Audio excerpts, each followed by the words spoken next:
ಅಪರಾಧ ಅನ್ನೋದಕ್ಕೆ ಭಾಳ ವ್ಯತ್ಯಾಸ ಇದೆ.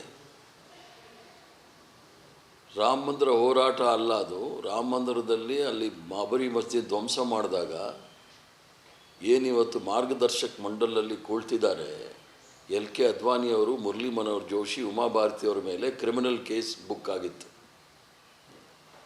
ಮತ್ತು ಕೆಳಗಡೆ ಯಾವುದೋ ಕೋರ್ಟಲ್ಲಿ ಅದನ್ನು ಆ ಕೇಸು ಡಿಸ್ಮಿಸ್ ಆಯಿತು. ತದನಂತರ ಮಾರ್ಗದರ್ಶಕ ಮಂಡಲದಲ್ಲಿದ್ದಂಥ LK ಅದ್ವಾನಿಯವರು ರಾಷ್ಟ್ರಪತಿ ಅಭ್ಯರ್ಥಿ ಆಗೋ ಸಂದರ್ಭದಲ್ಲಿ ಆ ಕೇಸ್ ಪುನಃ ಬಂತು. ಅದು ಯಾರು ಬಂದರು ಅಂತ ನೀವೇ ಪತ್ತೆ ಹಚ್ಚಿ ಅದನ್ನು ಪುನಃ ತೆಗೆದು ಈಗಲೂ ಸಹ ಆ ಕ್ರಿಮಿನಲ್ ಕೇಸು ಸುಪ್ರೀಂ ಕೋರ್ಟಲ್ಲಿ ಪೆಂಡಿಂಗ್ ಇದೆ. ಕರ್ಸೇವಕ ಅಂತ ಹೇಳಿಬಿಟ್ಟು ಯಾವುದೋ ಅಪರಾಧದ ಕೇಸಲ್ಲಿ ಇರ್ತಕ್ಕಂಥವ್ರನ್ನ ಬಿಟ್ಬಿಡೋಕ್ಕಾಗೋದಿಲ್ಲ. ಈಗ ಯಾಕೆ ಹಿಡಿತಾ ಇದ್ದೀರಿ ಅಂತ ಹೇಳಿದ್ರೆ ತಲೆ ಮರೆಸ್ಕೊಂಡು ಓಡಾಡ್ತಾಯಿದ್ರು.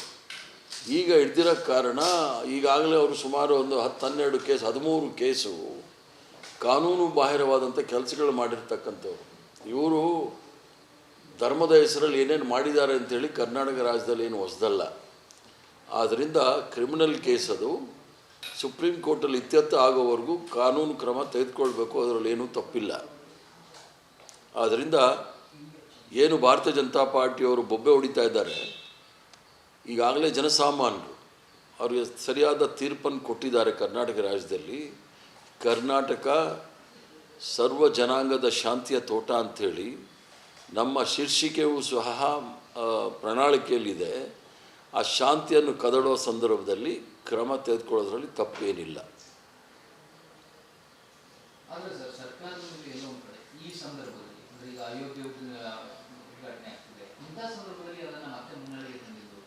ಕಾನೂನು ಸಮಯ ಸಂದರ್ಭದ ಪ್ರಶ್ನೆ ಅಲ್ಲ.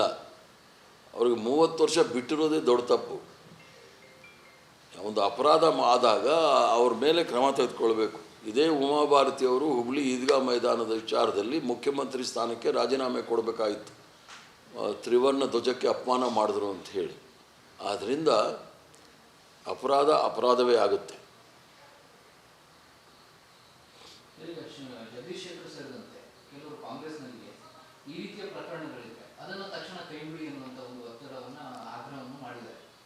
ಇರ್ಬೋದು, ಅವರವ್ರದ್ದು ವೈಯಕ್ತಿಕವಾದ ಅಭಿಪ್ರಾಯ. ಅಂತಿಮವಾಗಿ ಸರ್ಕಾರ ಏನು ತೀರ್ಮಾನ ತೆಗೆದುಕೊಳ್ಳುತ್ತೆ ಅನ್ನೋದು ಭಾಳ ಮುಖ್ಯ.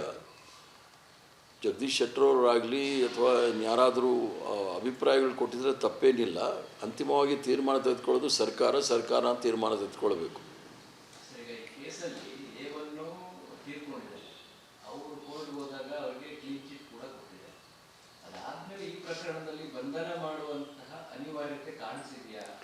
ಈಗ ನಿಮಗೆ ಅದಕ್ಕೆ ನಾನು ಸುಪ್ರೀಂ ಕೋರ್ಟ್ದ ಏನು ಪ್ರಸಂಗ ಇದೆ, ಕೇಸ್ ಇದೆ, ಅದನ್ನು ಕೋರ್ಟ್ ಮಾಡಿದ್ದು.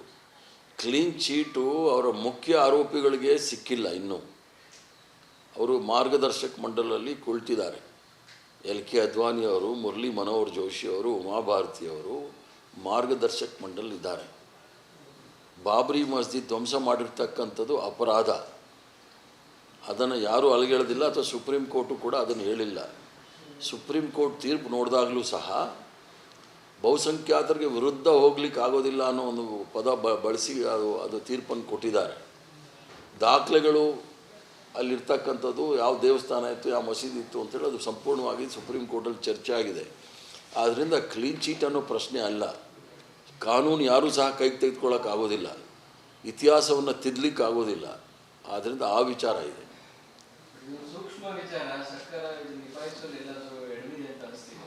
ಯಾವ ಸೂಕ್ಷ್ಮ ವಿಚಾರ ಅಲ್ಲ. ಇದನ್ನು ನಾವು ಸೂಕ್ಷ್ಮ ಅಲ್ಲ, ಗಂಭೀರವಾಗಿ ಪರಿಗಣಿಸಬೇಕಾಗತ್ತೆ ಇಂಥ ಅಪರಾಧಗಳನ್ನೆಲ್ಲ.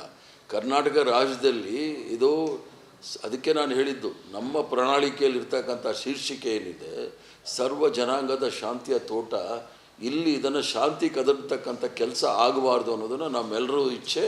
ಸರ್ಕಾರವೂ ಸಹ ಅದನ್ನು ಪಾಲಕ್ಕೆ ತರಿಸಬೇಕಾಗತ್ತೆ.